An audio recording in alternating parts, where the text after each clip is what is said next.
Okay, here we are, pages 17 and 18.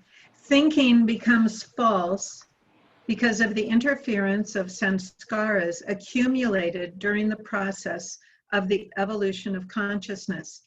The function of consciousness is perverted by the operation of samskaras, which manifest themselves as desires.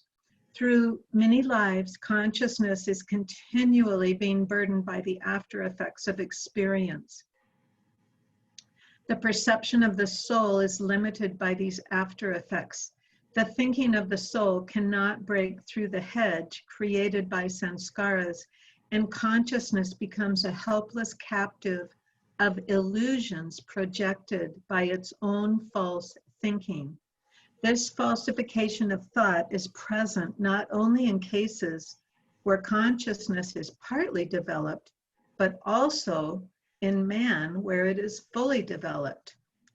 The history of evolution is the history of a gradual development of consciousness. The fruit of evolution is full consciousness, which is characteristic of man. But even this full consciousness is like a mirror covered by dust. Owing to the operation of samskaras, it does not yield clear and true knowledge of the nature of the soul. Though fully developed, it yields not truth, but imaginative construction, since its free functioning is hindered by the weight of the samskaras. Moreover, it cannot extend beyond the cage created by its desires, and therefore is limited in its scope.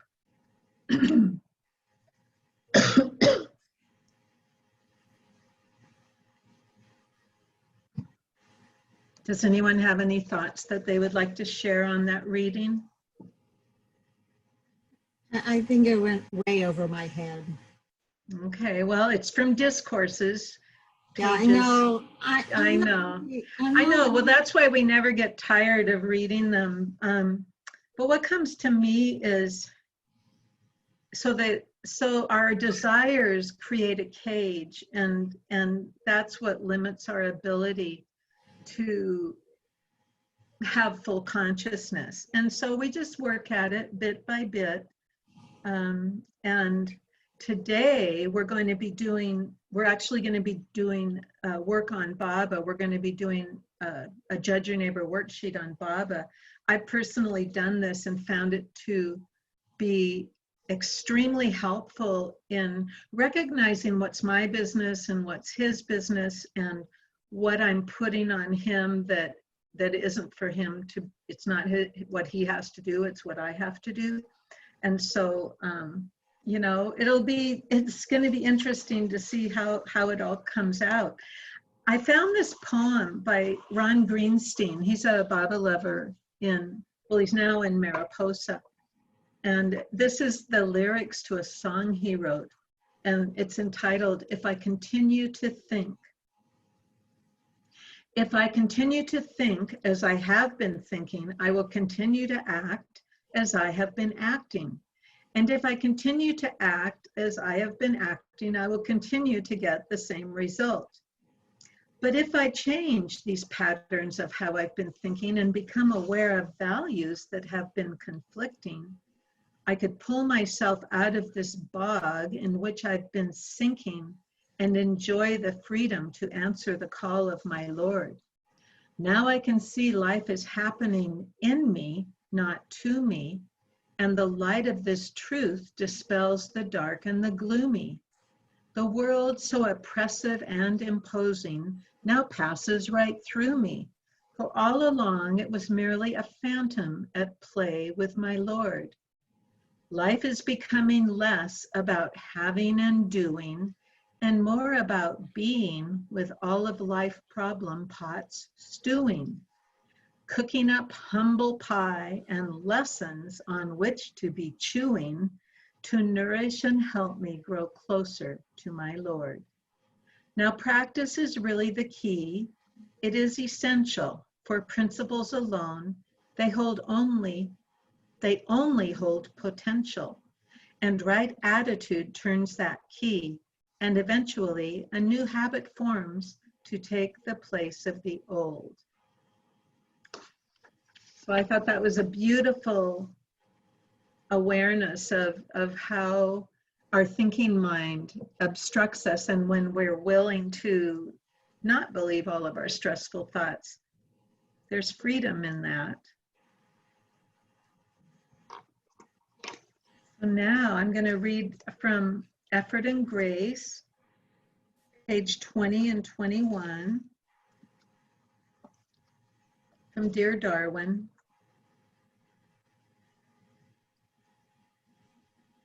He says, spiritual limitations are deeply ingrained within our consciousness. We are comfortable with them, and to be unlimited seems strange to us. But we can easily experience great spiritual freedom and salvation by accepting the immediacy of the Master's love and grace. To do this, however, we have to stop limiting God. Sometimes we judge his omnipotence and imagine him to be lacking. We affirm that he is omnipotent, that he can do anything, but we feel and act to the contrary. We may also discover that we are placing limits upon the Master. We have a tendency to unconsciously form beliefs that keep us bound to limitations and actually prevent us from drawing closer to the Master, to Baba. Thinking that we must purify ourselves before surrendering to him is an example of a limitation based on the misconception that his love for us is conditioned by our so-called goodness or worthiness. By thinking this, we are limiting the possibility of experiencing his unlimited, unconditional love. Or we may think of Baba as of the past and believe that closeness to him is no longer possible. This misconception is the result of thinking of him as his physical body. In fact, Baba is of the present and is more accessible than ever. Harboring spiritual limitations has the effect of limiting within our minds and hearts the scope of our possibilities. Baba says that what we have to do is reverse the process of creation and perception without obliterating consciousness. Becoming aware that we are the ones programming our limitations is one aspect of the conquering of the unconscious that Baba refers to. And the reason I wanted to read this quote to you is because Darwin speaks to the fact that we place limits upon the Master. And I found that to be true through doing the work on him. And I also recognized that I was wanting him to do things that were really my own work to do. So does anybody have anything they'd like to say before we jump in?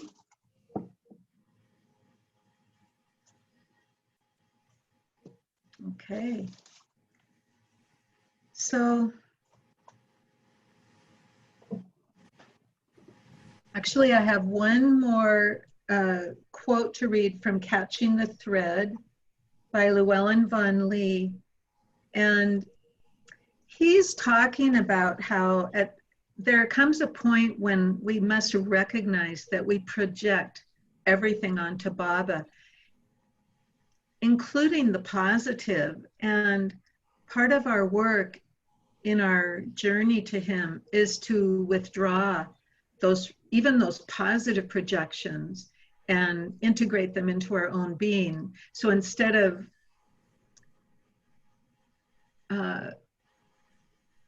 relegating ourselves always to a particular place that isn't growing closer, we can take responsibility. And he says it very well. So I would just read it now, and then I think it would be great to have a little bit of discussion about it before we go into our inquiry today. So this is from pages 202 and 203, and then I have another one, but we'll stop there and see. Spiritual life is the simple process of unlocking the door in the heart. When this door is open, then his light fills your life, and everything you experience becomes permeated with him. His light, which is none other than the light of your own divine self, is reflected in the polished mirror of the heart.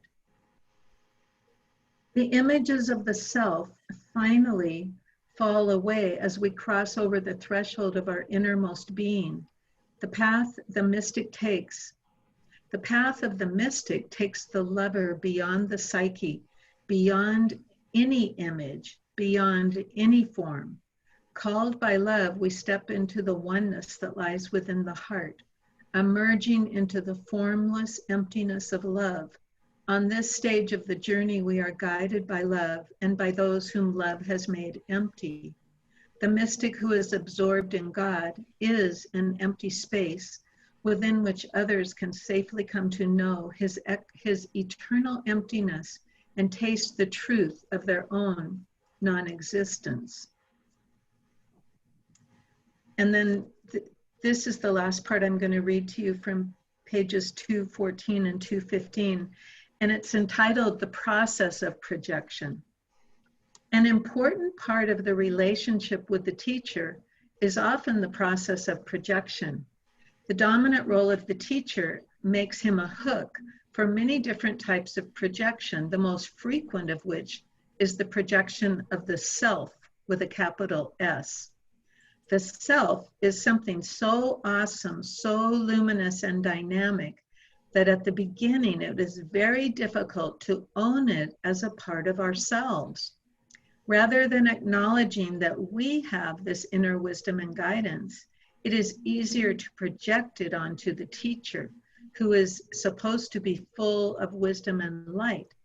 Through the projection, a previously unknown, unacknowledged part of ourselves becomes conscious, even if it appears to belong to somebody else. Projecting the self onto the teacher, the seeker is able to form a relationship with his divine light, as is often apparent in dreams in which the teacher images the self. Thus, through the relationship with the teacher, the seeker will be able to connect and become familiar with the self without being overwhelmed by the true nature of his inner being. However, there comes the time when such a projection is a limitation, when it is time for us to fully acknowledge our own divinity and learn to live in relationship to the self without the mediation of the teacher. On the inward path, any outer relationship is a limitation. The outer teacher only points to the inner teacher, the aspect of one's own being that is one with God. So I find this reading to be very powerful, and a lot of food for thought arises out of it. And just a few of my own thoughts include,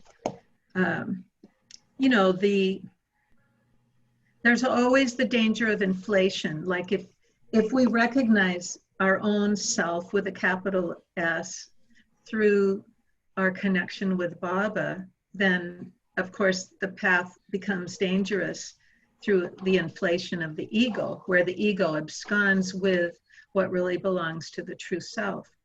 On the other hand, I do believe it's true that many of us project our positive qualities onto Baba and don't acknowledge or internalize and integrate them as much into our own lives and beings as we might. And I'm just wondering if anyone has any thoughts on that, or if you understand even, what I'm saying.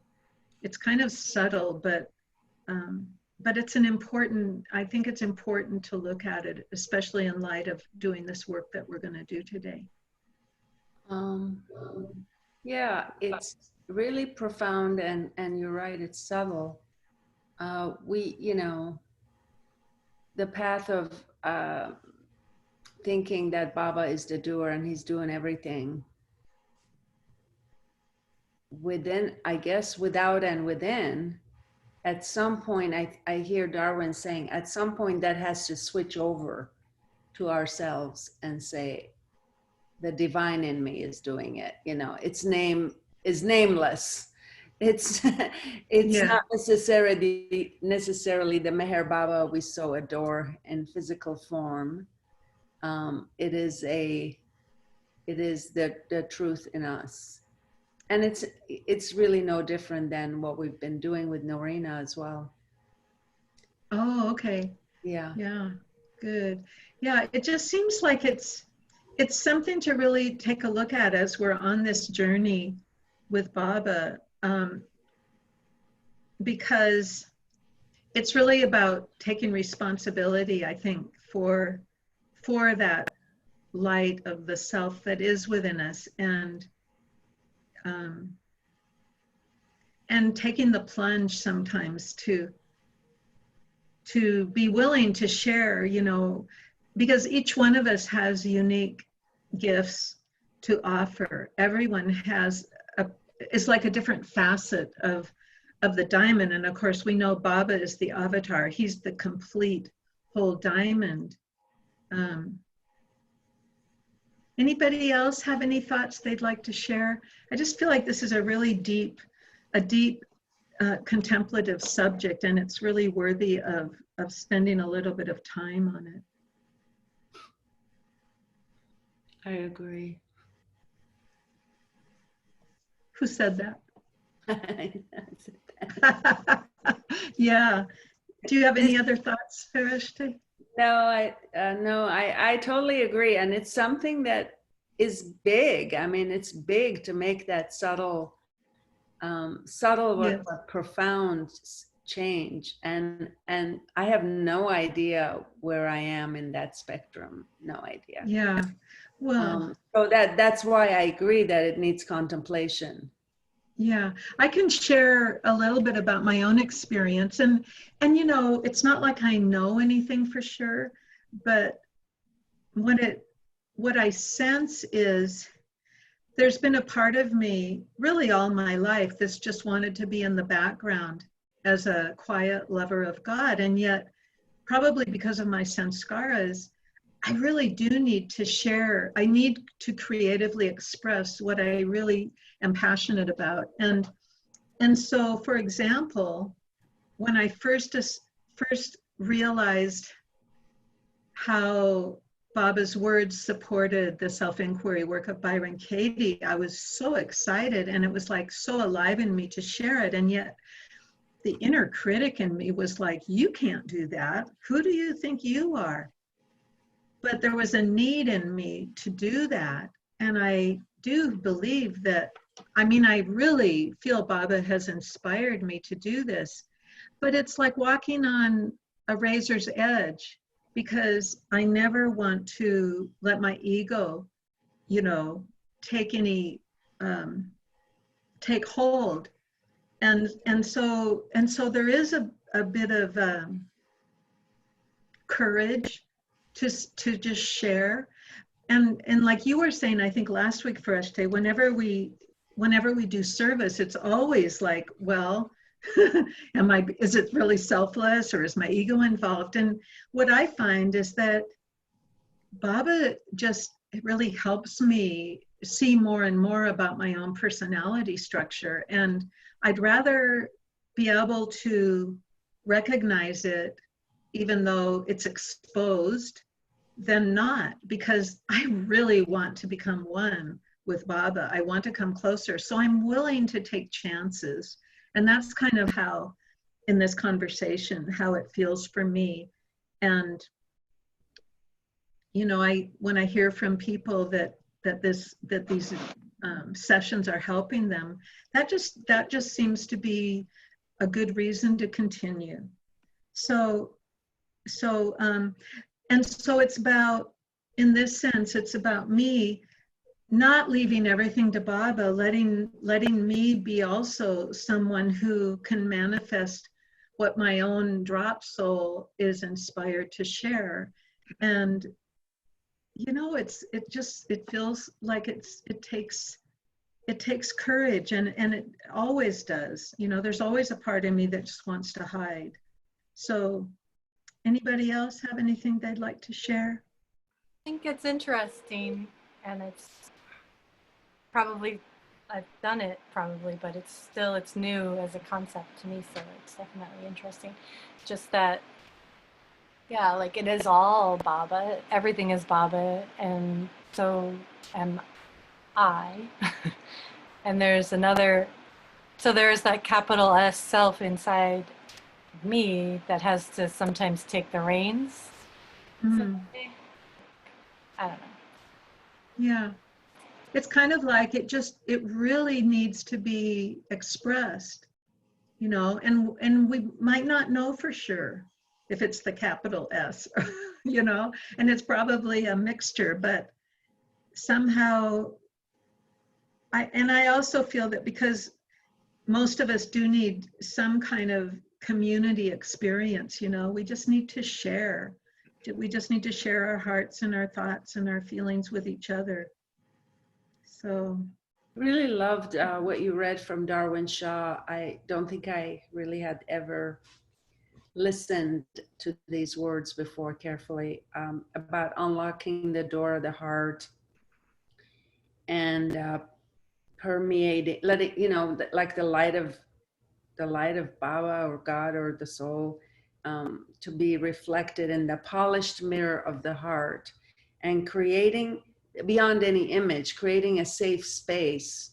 I just took a little notes. Safe space for others to feel their own non-existence. Wow. That blew a few caskets off my mind. Like, yeah. creating a safe space for others to feel their own non-existence. That's wow. See, I find it confusing. I don't understand what that means. It's beyond the mind. It's beyond the mind. It really is. And all we can do is, words are only pointers, you know, and we have such beautiful pointers from Baba and from Darwin. I mean, I think about Darwin and I wonder if, you know, if he felt a little that inner critic, you know, saying, who do you think you are? I mean, I don't know, but I do think it's part of the creative process to doubt ourselves and to have the agony of not knowing.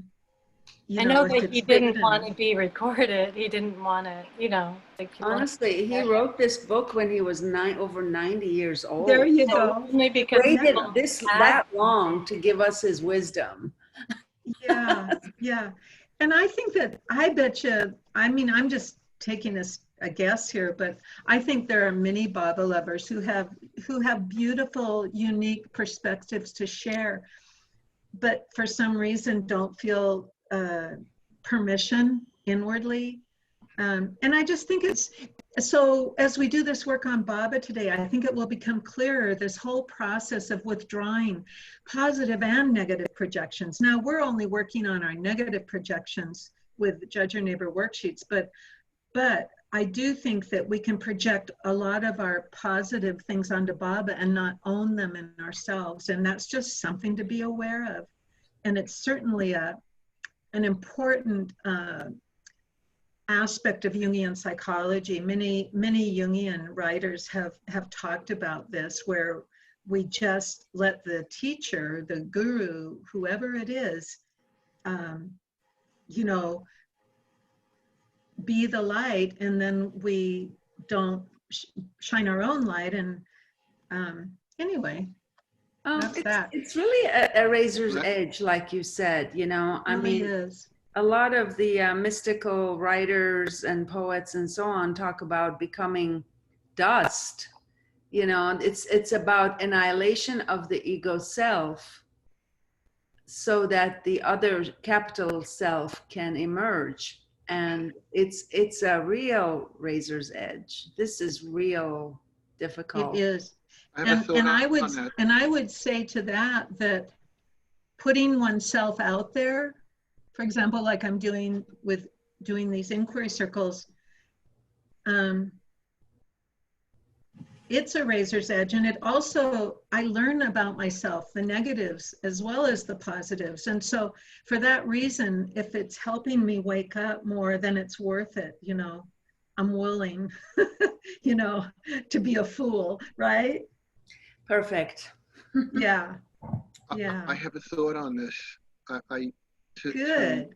allow the consciousness of the divine within us, for me, it's as consistently as I can being compassionate with everyone I meet, so that I'm listening to how they feel and what they need as we're together, by really sensing how they feel and what they need in that moment and responding to that need and that feeling of that person.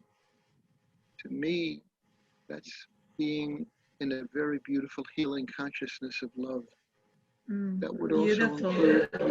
also include, your pets or anybody, Yeah. but especially the people who are close in our lives, to just feel what they're feeling as best you can intuit and to respond to their need. That is the heart connection, I think, in action. Thank you, Jeff. And that sounds like one of probably a gift that you innately is in you, and that you live that, and it's just lovely. Thank you so much for sharing. I mean, that's the thing. Everybody, we're all unique. We all have our different aspects. So that's a beautiful aspect. Would anybody else want to share anything before we get into our inquiry?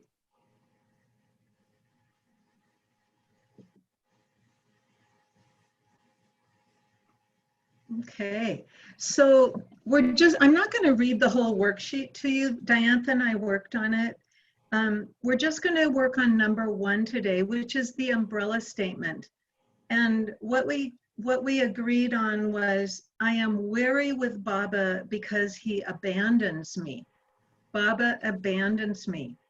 Now, I'm just asking if you can just let me know, have you ever felt that? So that you can find a situation in your life where it could be just a one day or one small thing, but where you actually felt like Baba abandoned you, because that would be important. Tina? Yeah, well, I mean, I think with this whole COVID thing, Okay. I feel very out of touch with Baba. I'm not getting a big spiritual lesson from it. And Okay. anger and fear. So good. So that will work for you. So you can just stay in that situation. And for everyone else, if you can find anything where you've actually felt abandoned, that will really help you to get on the train before we start the 4 questions of inquiry. And yes. Can I ask you how you came up with this question, or is this like a standard question? Well, actually, this was Diantha's. We had several different ones. I can't even remember what I had at first, but at one point, as Diantha and I were having the conversation, and please feel free to jump in, Diantha, if I misrepresent, but if I remember correctly, then you said that, and I said, "Oh, that's a good one." I know. I think it started as I feel lost from Baba, or something like that. Like it evolved from one that you had already worked up. Oh, I think I said he leaves me at times. He leaves, and like feeling disconnected. Yes, yeah, like where is Baba? I'm not feeling close to him. And so I like the abandon, because that's a pretty, in my experience, especially over the last decade, working with clients, it's kind of a core issue for a lot of us, the feeling of being abandoned. And I know that I have worked with it. What if you can't relate to it in the slightest? In the slightest. Yeah, I feel like the world has abandoned me, but Baba has not abandoned me. Oh. Yeah, well, I feel so maybe I've abandoned myself, but yes. never I also was thinking that when I started to discuss this with Anne, but then I realized that even when, like today, I had to go pick up my computer from the place, and it was such kind of a drag, and I was really got kind of irritated that I had to wait so long, and it was uncomfortable and everything, and we had the masks and all, so I was just like spinning into this kind of bad mood, but I was able to just say, well, this is what it feels like to be disconnected from Baba and feel like, because he's not here, like where is he? And then did a little bit of just realizing that even in moments like that kind of counts as feeling disconnected, Yeah. So, But I've never felt abandoned by Baba. I felt I've abandoned myself, or Yeah. I felt like I've been distracted. Okay. Same feeling, So same feeling, very same yeah, feeling. we're gonna find one that works for everybody. yeah. And of course, when you do the turnarounds, what's truer is I abandon Baba and I abandon me, and Baba doesn't abandon me. Those are what we come to. However, since I think that there's a few of us who don't relate to that, do you have any suggestions, Laika or Fareshte, of what would be your complaint? And I love that the Sufis, and maybe you can speak to this, Fareshte, but there's complaining. The complaints is part of the Sufi tradition, right? Totally. And Bao has written his complaints, and so in that light is kind of what we're doing. So what would be something you could complain about? I would love to complain to him about why is it that I cannot find him in everything and everyone. Okay. I struggle with that all the time, trying to find Baba in the person that rubs me the wrong way and insults me or hurts me. That's been kind of my drama. Okay. So we Finding Baba in them. could do Baba. I'm whatever it is, the emotion, because Baba is hard to find in everyone. Now, we can just process this for a bit. Laika, do you have any that you would like to offer up to consider? I have nothing with Baba. Okay. That love, yeah. I've never had that viewpoint. I've always felt that, if something's off, it's usually the limited self's distractions with my sanskaras, and never Mhm. Baba. So, that he's Okay. just there waiting patiently. All right. Well, that's pretty good. I'm having a tough So, time with this one, yeah. So what about everyone else here? Would you feel like you could work on Baba is hard to find in everyone? We need to find one that just about everybody can get on with. And Well, I certainly get on board with that, but you can. Oh, good. yeah, because no, I don't, by no means. I get it that we intellectually know that Baba's in everyone, but my No, by God, no I means certainly. do I experience Baba in everybody. No. Okay. I just mean So, I don't hold Baba. I see that as the limited self's problem of. well, of course, and I get that.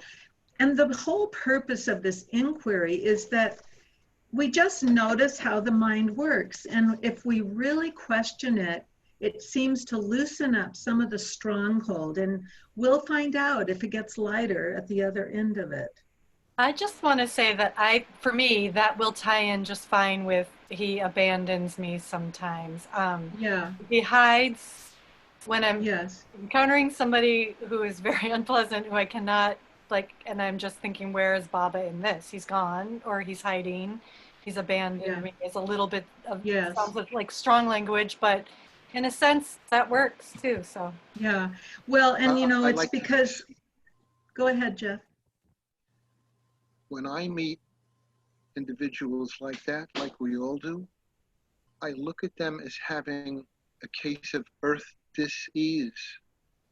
Something like I said, the small self is still small, and they haven't really blossomed more and more into their divine self. I see many people in that light when I'm able to be mindful enough to say, oh, that person has a pretty serious case of earth dis-ease. They're ill at ease for whatever reason. And yet I know that Baba is in them, but not manifesting so abundantly and so effulgently. It's where they're coming from. It's where they're at. It's very hard to, you know, I have a bit of a projection at times that, well, I don't believe the projection that everybody should have that beautiful, exquisite light emanating from their eyes, radiating that wonderful, loving energy from their being that can't even be seen, but internally felt. People are at the different stages of wherever they are. And I just see some people have a very beautiful, beautiful, effulgent opening and evolutionary quality, and others have what I can call earth dis-ease. They're very, very ill at ease. Right. Okay. Thank you. Anyone else have anything to say? So this work we're doing is it goes beyond the mind. I mean, that's the thing. Baba's so non-dual, and he's always saying, I'm in everyone and everything. And it's like, it's really hard. And I think the work of Byron Katie actually helped me understand through such practice of how difficult it is to go beyond dualistic awareness. And it's because of our sanskaras. We make all these judgments and we decide, and it's different for everyone. What's good, what's bad, what's right, what's wrong, and it, you know, and it changes too. So let's just go ahead and do the work on Baba is hard to find in everyone. Okay? So just take a few gentle breaths.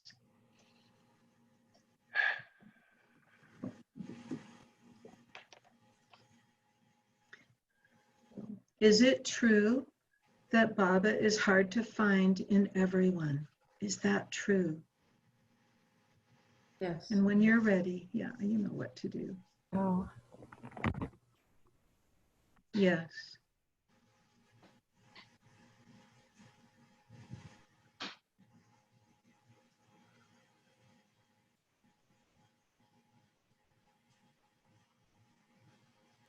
Yes. Yes.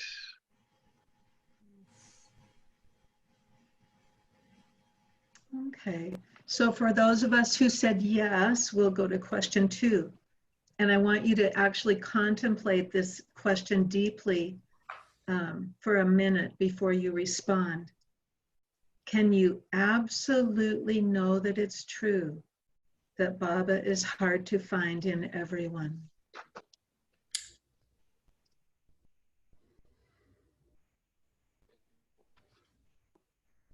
No, I can't absolutely know that. When I think about it clearly, cannot know that. So the answer would be no.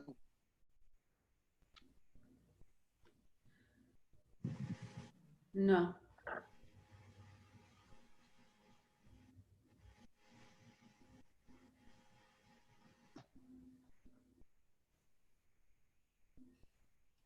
No.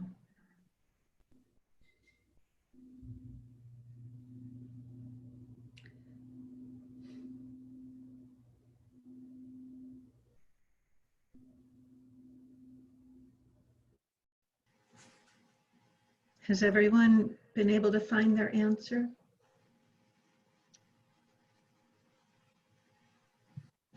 Okay, we'll move on to the third question, and you can post the sub-questions, Diantha. How do you react? What happens when you believe the thought that Baba is hard to find in everyone?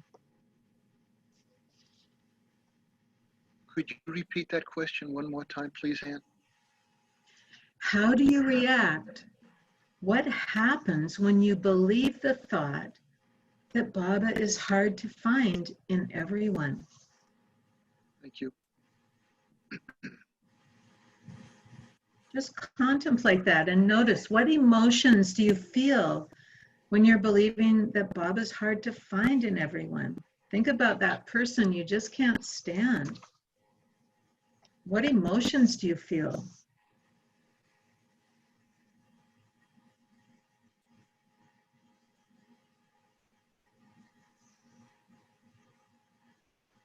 Resistance, pity, anger, not love. Yeah. Yeah, I second the resistance part.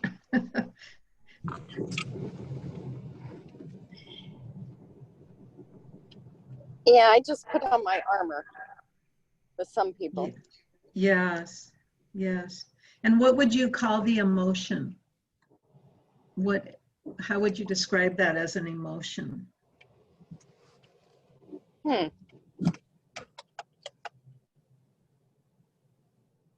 Well, what are we going with, just 4 basic emotions? Oh, there's just, actually Katie's got an emotions reactions list that you can download off of her website for free. And there are hundreds of emotions listed. And sometimes it's really helpful to look at it and notice all the different nuances of emotions. Because I that feel cautious, I feel wary, I feel Yeah, well, those careful. are, yeah, definitely.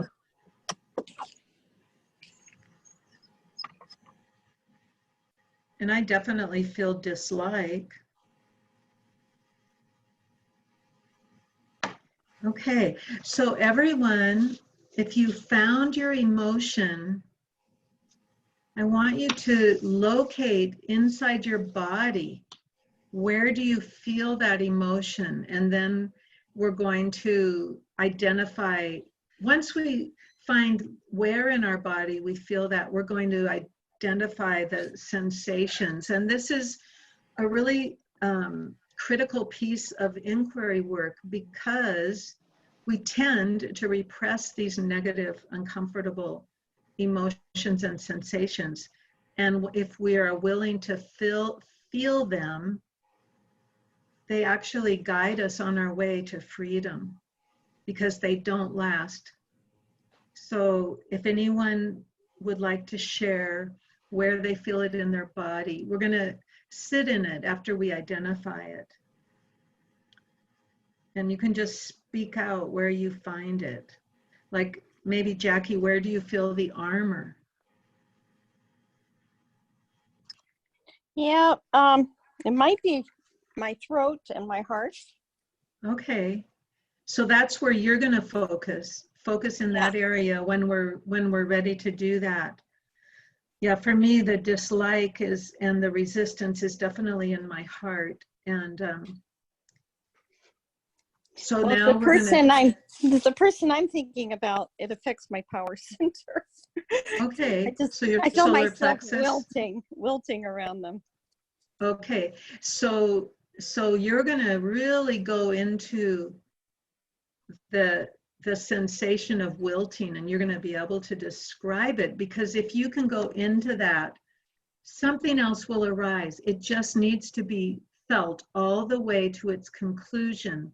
That's how we get free of these things. So let's take our 60 to 90 seconds now, and everybody go into that place that you identified where you feel that emotion. And we're going to just find the sensations now. And then after 60 to 90 seconds, we will move on.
Okay, would anyone like to share what you experienced?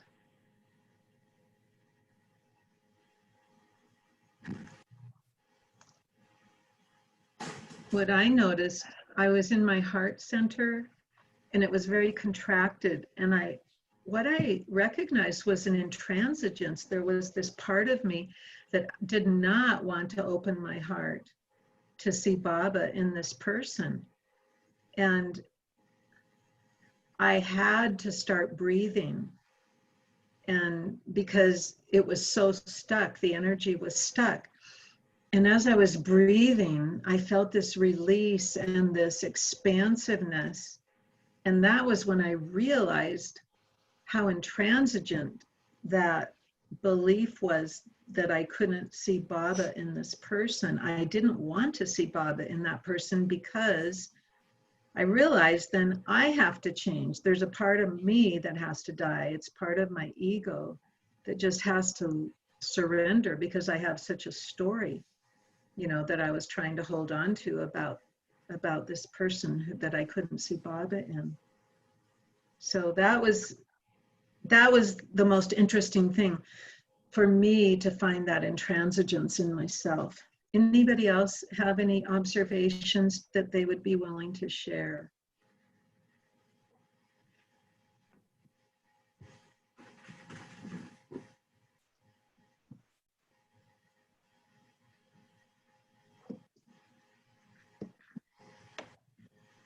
Okay. For me, the energy kind of moved from the upper chest to my gut, then back to my heart. It was really interesting. Like, And as it moved, was it less intense, or what? How was it like in that sense? I didn't notice change in intensity, but I did notice the movement. Mm-hmm. And after the 90 seconds, did you feel any kind of a release, or is the energy still the way it was? I think it's old. I think it's really old. Yeah. And I think it needs more work. Yeah. And that's true for all of us, really. It's just an ongoing practice and a habit that we can develop. So I realized we need to change the way we wrote the sentence, because we're not really judging Baba when we say Baba is hard to find in everyone. So I would like to change it to Baba makes it hard to find himself in everyone. The work only works if you actually point the finger at someone. So that's what we need to do in order to do this judgment. So hopefully everybody can get on board with that. Baba makes it hard to find himself in everyone. And if you can't, you better speak now or forever hold your peace, because that's what we're going to do. Great. Okay. I just want to say one thing. I just want to say one thing. Okay. We're dealing with Baba makes it hard for us to see him in other people. I don't. Well, the statement Baba, is. I think it's our mind doesn't let us. I don't think it has anything to do with Baba. I think it's. Well, of course it doesn't. Of course it doesn't. But the mind likes to judge, and yes. in the Sufi tradition of complaining about God, that's what we're doing this. We're doing it so that we can find our freedom. We all know it's kind of a cosmic joke, you know, because judging anyone is just going to show us what we need to see about ourselves, because we're the blind spot. Okay? So, of course, Baba doesn't do this, but because of our dualistic frame of reference, many people have found it very valuable to, you know, Katie says, get your war down on paper. You know, all war belongs on paper. And if you've ever had a thought of a complaint against Baba, then it's okay. Just judge him. You know, it's sort of like it's almost taboo, you know, to think about judging God. And that's one of the reasons I want to do it, because I think it's really important to break the taboo, because the mind judges constantly. And so, you know, we're going to do it because it's going to bring us closer to him. That's the reason that we're doing this. The reason for all of our judgments is to have a much more loving, magnanimous way of being with the world and all of life. Okay? So the statement is, Baba makes it hard to find himself in everyone. So whose business are we in when we're believing that thought?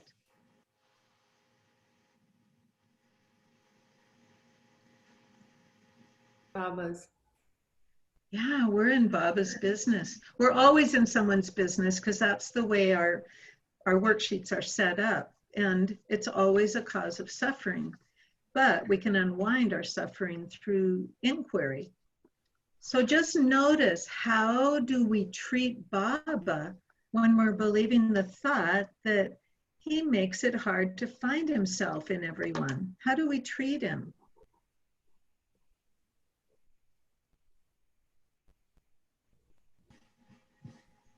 It's easy to leave him out when we feel that way. Yeah, yeah. I mean, how am I treating him? Let me just sit in that for a minute. I'm blaming him. I'm feeling like, you know, he's doing it wrong. It's something like the apostles around Jesus, when they began to feel that they felt lost, that they felt he was not there, and their minds began to get extremely discombobulated. He eventually said certain things to instill in them what they already knew and experienced, but in spite of their experiences with this extraordinarily loving being that Baba was when he was Jesus, even the apostles, who had so many experiences of closeness with God, they still doubted. Yeah, and it's not over till it's over. I mean, until we're completely God realized, we have stuff to work on. So thank you for that. So did everybody notice how you treat Baba when you're believing the thought that he makes it hard to find himself in everyone? Well, in a way, we're excluding Baba from that person's being. Oh, yeah. Wow. We're like, okay, we're the leaving him universe is out on this side, and Baba is missing in this person. So there's a hole in the wholeness. There's a black hole. Yeah, wow. I love that. Thank you.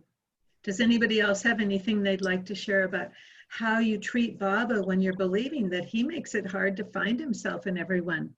I just think I think of him as, like, if it's an extreme case, it's sort of torture for me, like to have to endure a person who just doesn't make me feel okay to be around, you know. And when they're in your workplace or in your neighborhood or something and you have to interact with them, it's like, Baba, why are you doing this to me? Like a kind of a victim thing, or like he's just. And that's how you treat yourself. So that's different than how you treat him, but you treat yourself, you're tortured. You torture yourself, right? You treat him like a torturer. Okay. Okay, so Baba's torturing. Oh, that's a good juicy one, isn't it? Isn't that something? And you feel like a victim. So yes, that's always true. We treat ourselves like victims. Poor me, you know. And so why would we treat ourselves as victims? It's very interesting to contemplate this. Why would we treat ourselves as victims? Does anybody have any thoughts? Because we feel powerless, like we don't have any choice in the matter. We don't have anything Yeah. to And something I've noticed over the years of doing this inquiry is that it's also a cop-out. If I'm a victim, I don't have to do anything, you know? I mean, really, it's hard work, you know, to not be a victim. It's really hard work.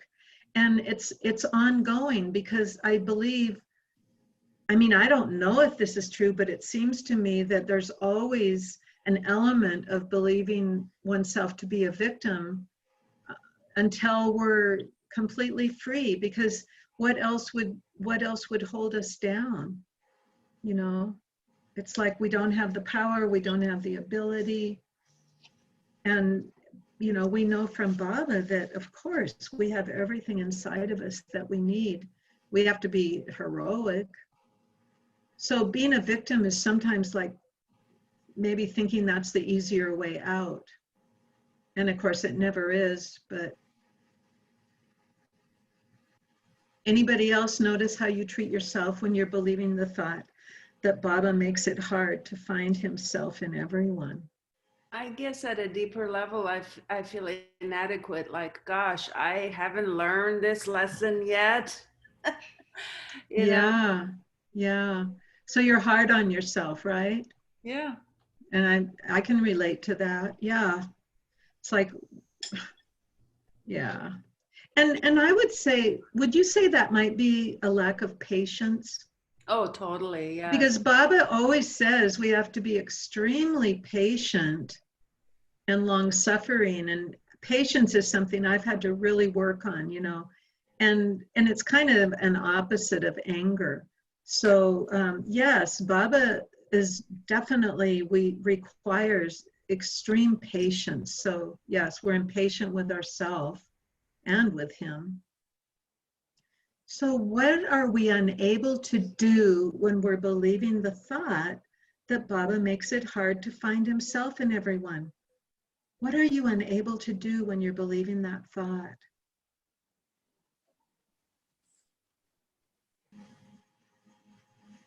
Unable to let go of the story and actually find a way to enjoy the person or tolerate the person or whatever, you know, just let go of, unable to letting go of the story.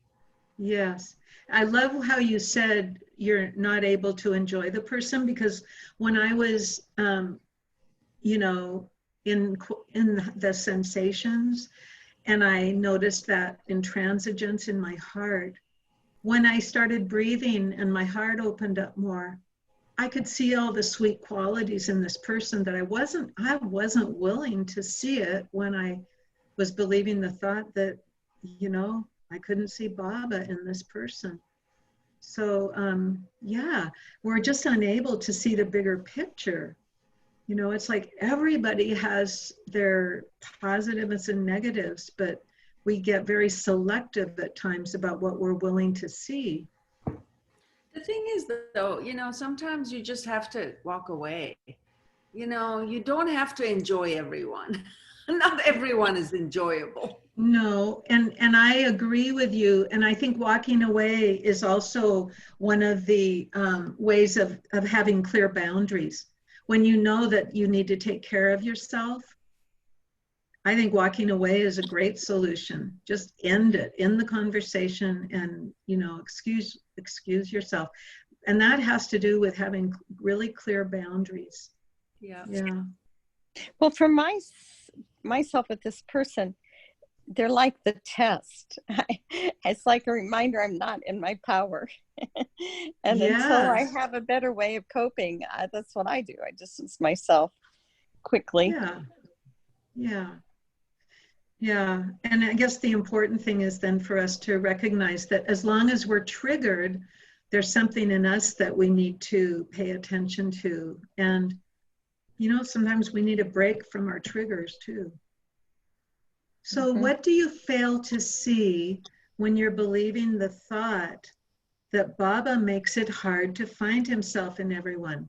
What do you fail to see when you're believing that thought?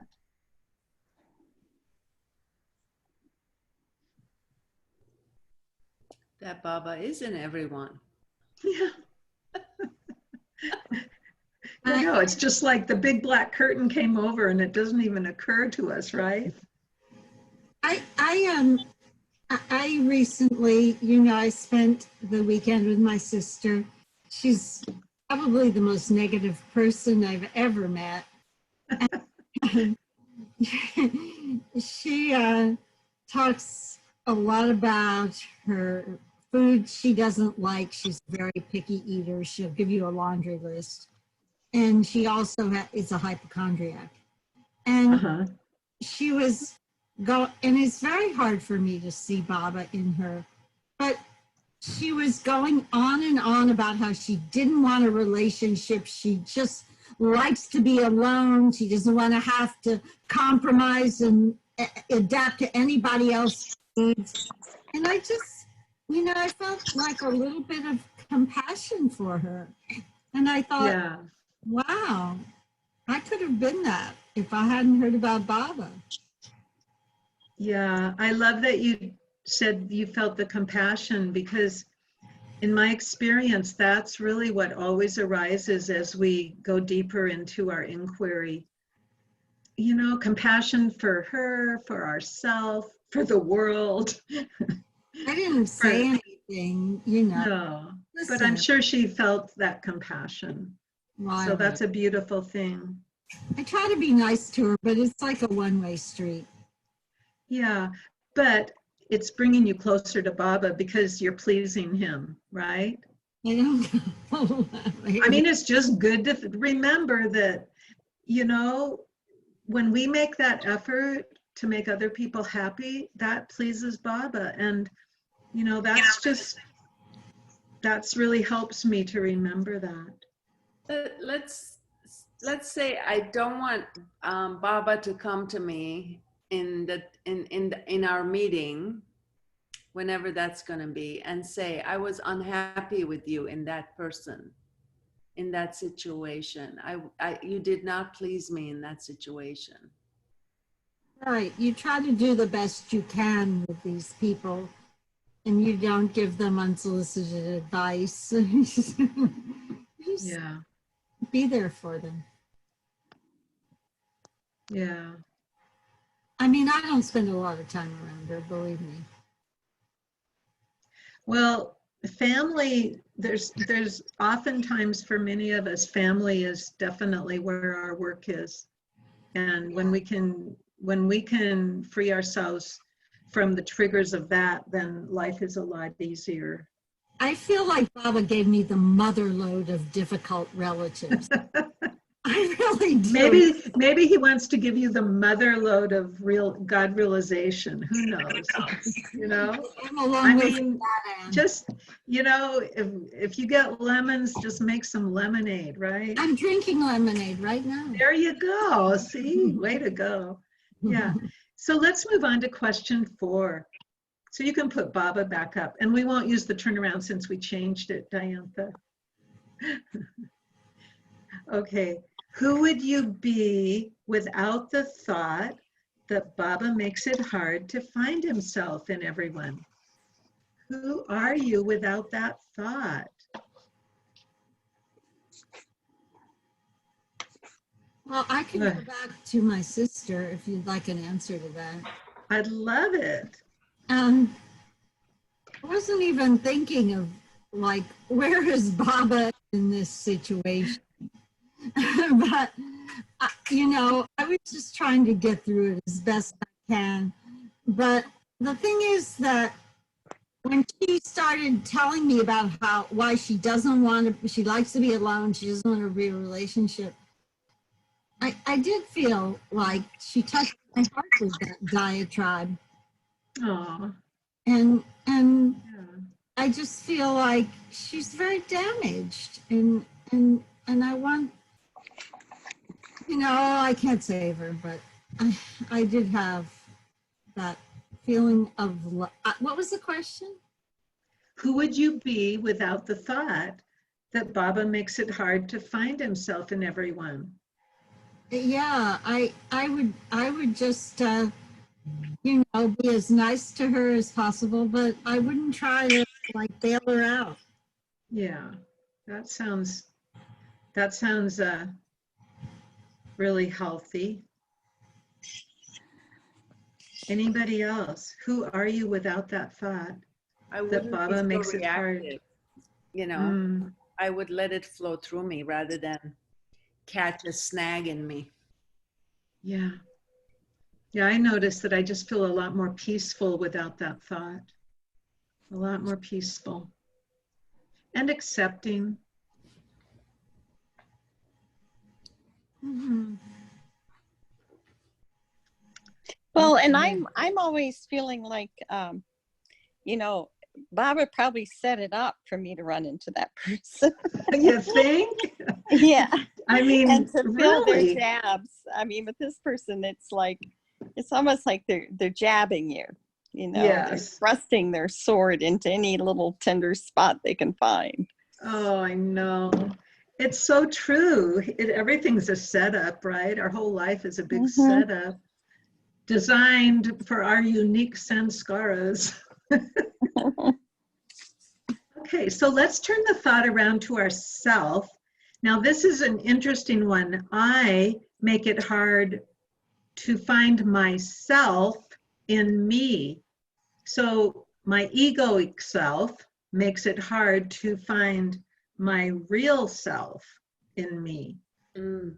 So contemplate that for a moment and see if you can find examples where that could be as true or truer than the original statement. I make it hard to find myself in me.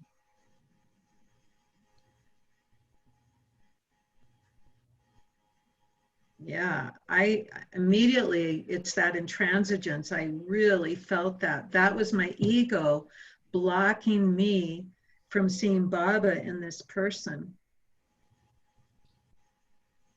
And then I can't find myself in me because my heart is shut down and my real self is pure love. So what do we do to block that love in ourself? That compassion, all that Baba is for us.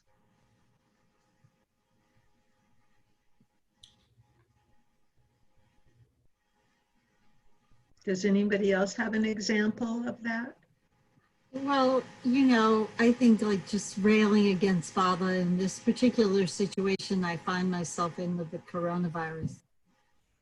Yeah. It's me. I'm just in a, either like I'm just in this constant state of anger or fear or something. Yeah. Yeah. Good to notice. Thank you. Anyone else before we go on to the next turnaround? I make it hard to find myself in me, my real self in me.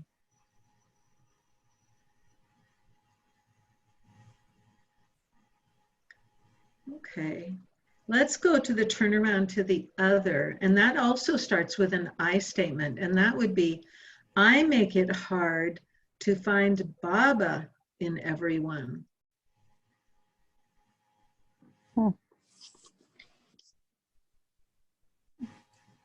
Yeah, I don't think I'm really looking half the time. Yeah, that's making it hard, isn't it? I'm just reacting like, you know, Yeah. like my sister with her list of food she's allergic to or whatever she doesn't like. You know, Yeah. Yeah. stop. That's my mind was screaming. Right. Yeah. Yeah. Well, what comes up for me is just all of those sanskaras, you know, that are so crystallized in their stories of everyone in my life, and so I'm working at it, but you know, I notice there's times when I make it hard because I'm just too tired. I think I'm too tired to make the effort to find Baba in everyone. Yeah. I just want to check out of the whole situation. Right. I can relate to that. Yeah, for sure. And sometimes like, you know, I have to confess, I'm not that nice to certain customer service representatives. Yeah. if they tell me like they can't do what I want, I like, you know, I'm not too nice to them actually. And I say, you know, like some mean things sometimes. Yeah. I love that you bring that up, Tina, because I used to be pretty ruthless on the phone with customer service. And then when I started doing the work, you know, because it was such a practice for me, I recognized, you know, and I wasn't thinking about Baba in this so much, but just about finding my own freedom from my own suffering. And I just knew that I had to be nice to people even when I didn't want to. Yeah. But it did make a difference. And now it's more of a habit, although I have to say at times, things just come out of the blue. I'm trying to remember something that just happened recently, and the words flew out of my mouth, you know, before I could catch them. Yeah. And I just get so upset with myself for saying these things to them. Yeah. Because So, it's their job to give me a hard time or tell me. yeah. And you know what? We just keep plunking away at it. I think one of the most important things is to just not be too hard on ourselves. And when we can make amends, we do it. And otherwise, we just are determined to do better next time. But in my experience, it's also really important to be kind to ourselves on this long slog, you know, that we're on to freedom. Like I should practice like making calls to customer service representatives and just really, really kind to them. Yeah. Well, and what I notice is when I'm kind to people and I'm really not feeling it, I feel so much better afterwards. Yeah. You know, it makes you feel good. And so that's, you know, another reason to do it. I mean, I think it's like real happiness lies in making others happy. It's so true. It's so true. Even when you don't feel like it, you just feel happier. So go ahead, Jeff. Yeah, for sure. Yeah. So, you know, those individuals that are rubbing us the wrong way, when I'm mindful or aware enough to see that they're in a very annoyed place within themselves, yeah, I try to give them positive kind of a kindness, and when they sense it, they shift. yes, yes.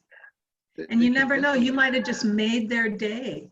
I mean, I really like to do that, especially with all the people I see in like clerks, you know, if I go grocery shopping or I go to Ace Hardware, and, you know, it's like, it's really fun to just be really kind to people. And it just like is a snowball, you know.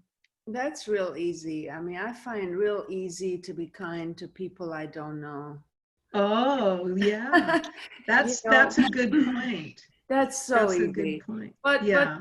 But to be kind in light of a real strong expression of a distasteful behavior. It's you know, I mean, that's an area I need to work on, is to see that they are suffering, and the reason for that behavior stems from their own internal suffering, and it's just being projected onto me. I just happen to be there. I am not the target. I just happen to be there and happen to catch what was being projected out. So if there's nothing in me to hook to, it won't apply to me. Even though it appears like it applies to me, it really wouldn't apply to me. So it wouldn't hurt, it wouldn't hook. And that's true. But also what you said earlier, that you can walk away. I mean, yeah, especially with people you know, and if you know kind of their patterns. Yeah. It's not like we have to be martyrs and just hang around with people who, you know, because there is a place of discrimination. You know, we can still love and see Baba in everyone, and yet our discrimination might show us that we don't have to hang out with them. That doesn't mean you have to hang out with everybody. That's true, but I mean, generally these things happen regardless of whether I walk away or not. The injury takes me about 2 or 3 days to get over, Yeah. And Give it an just example for Ash Day. Can you think of something specific? Yeah. It happened last night. I mean, but it was kind of a long story that had been going on. This person that I was that I came to know became very friendly. It seemed like she wanted to be a friend. So I moved forward to openly, with open arms and open heart toward her. And we had kind of a honeymoon of a relationship, hanging out, checking out this, that, the other. And then when I went back to Chicago and came back, there was a misunderstanding of some email she had totally misread. So she started giving me the silent act. So once I probed into it, turned out to be her misunderstanding of the email. Never got an apology about that. That was fine. Let it go. And then the relationship just continued to get rocky after that. And then the last time I was at her house, based on her invitation, turned out really pleasant at first, but this person completely changed personality and accused me of things. I mean, tradition in my background is a guest is God, visiting your home, and you do everything to make sure they're comfortable or, whatever. But this person apparently felt I was encroaching on her space, even though she invited me. Anyway, so again, just at that point, I decided to let it go. And then she had borrowed a book of mine, and I had borrowed a book of hers. So we had to make this exchange. And there was a situation where we could make the exchange. And I decided consciously to go to this meeting and actually clear the karmic air with the person and just be loving and extend, courtesy and, forget the past and just extend the courtesy. She had not gotten off her high horse at all and continued to, in a way, judge and, kind of a judging, abusive kind of a behavior at that meeting. So, it's like, okay, that was it. That, I'm done. I don't, it's like, is it me? Probably it's part of me that still hasn't been able to find Baba in her. But I certainly know for a fact that I will not continue to pursue that relationship. Yeah, I have a thought on what you just said, because I've had similar experiences, and what I've come to see is that, you know the word frenemy? No. It's like a friend enemy. I used to really be into friends, but I've come to see that the closer you come to anyone, the more you get to see your stuff and their stuff. And so, I just see that friend, enemy, it's kind of all one thing. And I just see people as people now. And I felt like, I think I saw with Baba, it seemed to me like with the Mandali, and I'm thinking that like the Western disciples specifically, but he wanted them to like get these frictions, because of course that's how we get polished off. But it never goes away, these little personality conflicts. And so for me, the important thing that I come out of it with is to just be with Baba more and more, and recognize that this world is a dream I'm waking up from. And no matter who it is, my family, my children, my husband, so-called friends. Thank you. It's just, it's like, we get so attached, I think. I know I have. I got so attached in the past to friendships. And, you know, even Baba friends, and it just doesn't, I don't know that that's what Baba wants. I think he just wants us to be attached to him. That's exactly my thought, that Baba did not want us to get too close to one another. Yeah. Because In when fact, I he did, said that. I think it He said is. that. I don't really agree. I think Bobo does want us to get close to each other. It's like he's just grinding down the ego with some of these little disagreements. yeah, But I think there's a difference between loving people and being in love with people. Like Oh, yeah. being in a dependent, kind of a dependent, needy relationship with people. Codependent. Yeah. Yeah, codependent. yeah, You know, like I was looking at her as my future playmate, that we could, you know, childhood friends, play doll kind of friends, grow up, and we can, you know, be playmates on the beach or wherever. yeah, But really, that is not what Baba is intending at this point in my spiritual journey. I feel Yeah. like he's detaching me. Not that I would be unloving to anybody, but yeah, I would exit from this codependent needing a relationship other than with Baba, you know. And Yeah. it's like, I'm okay with that. I can learn to live with that. That's really been my experience, especially after I started doing the work, because my bosom friends, we just kind of, I changed, you know, and so I don't think they wanted to be around me. But I think it was that I was working really hard at, you know, becoming more clear. Yeah. So I had to let it go because I realized it wasn't really in my best interest to pursue, you know, keeping those friendships. And that's just how life is now, and I'm good with it. So let's do are you ready to do the turnaround to the opposite?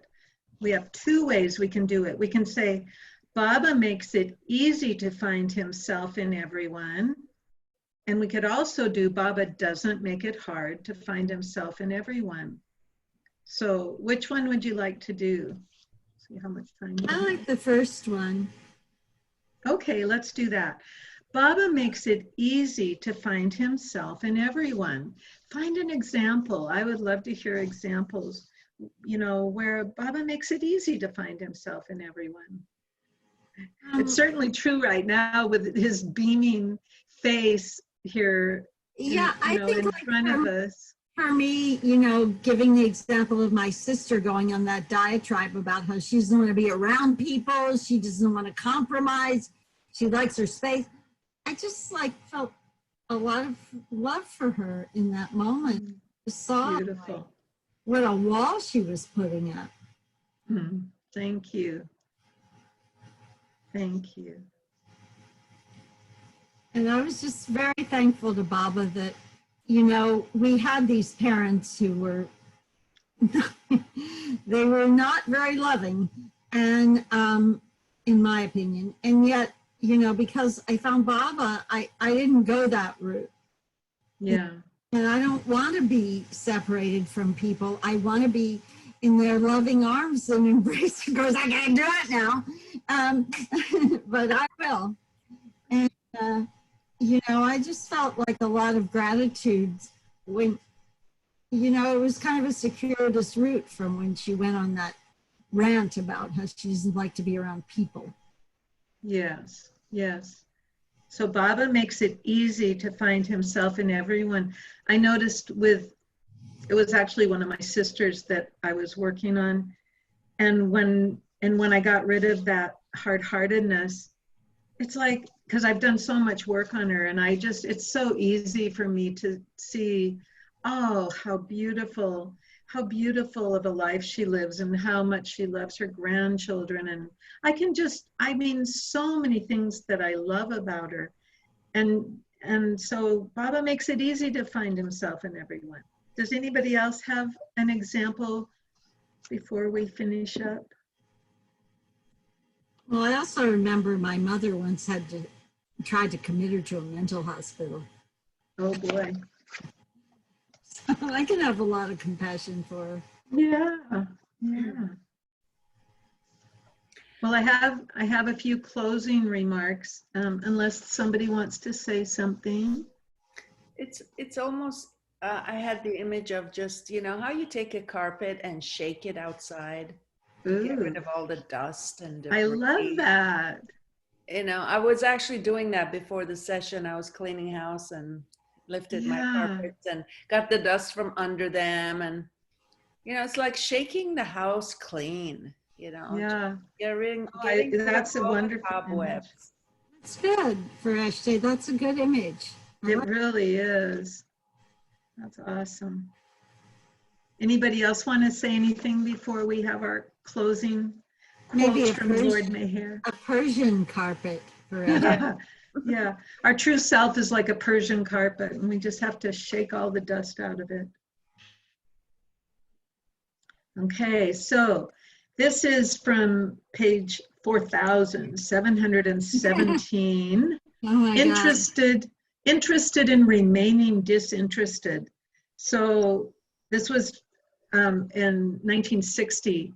Baba was explaining how the world is a prison. He said, the whole world is a prison, for the soul experiences being behind the bars in a cell of its own gross, subtle mental body. The hold of illusion is so strong that it imprints the feeling of perpetual bondage, and the eternally free soul, though lone sovereign and supreme Lord, experiences itself as serf rather than soul. Illusion stages the Lord's imprisonment so perfectly and establishes his serfdom so convincingly that even at the moment when the perfect master bestows his grace on the soul, it experiences itself as breaking out through the bars of a prison which never existed. And here's another quote from Guru Prasad Gardens from 1963. And had there been no accumulation of sanskaras, man would have become conscious of himself as God as soon as he took the first human form. But due to innumerable sanskaras, the wheel of birth and death rotates in a zigzag fashion. That is, the soul takes the male form, then the female form, good, bad, ugly, beautiful, king, beggar, and so on, in the process of reincarnation. And after every death, sanskaras are shaken up. Maybe that rug gets shaken. So there we have it. Thank you, everyone, for Thank you, Anne. coming and sharing It your was good. beautiful I enjoyed it. arts. Oh, Yeah, yay. thank you. Thank Yeah. you. Thank you all. This Thank was you, lovely. Anne. And thank you, Yeah. everyone. Okay, Thank see you you very next much. All right. Jay, beloved Baba.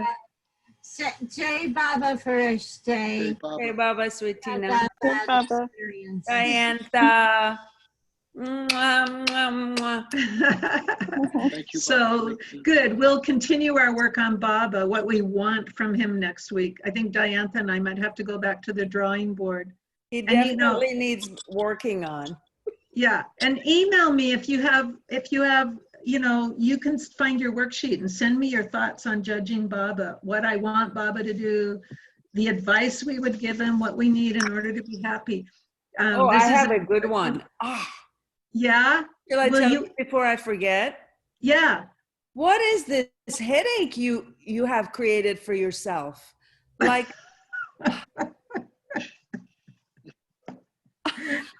I think about that too. Really? Why did we have to do all this?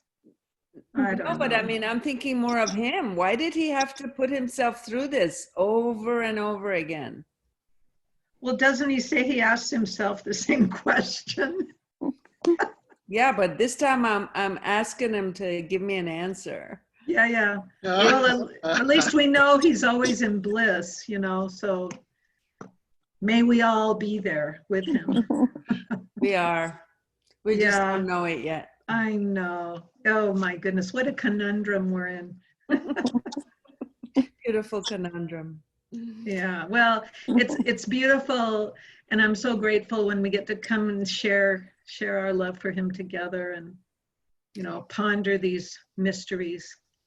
You're doing beautiful work, Anne. Thank you. Yeah, Thank thank you you. so much. Thank you so Thank much. you, Anne. Thank you very You're much. welcome. You're so welcome.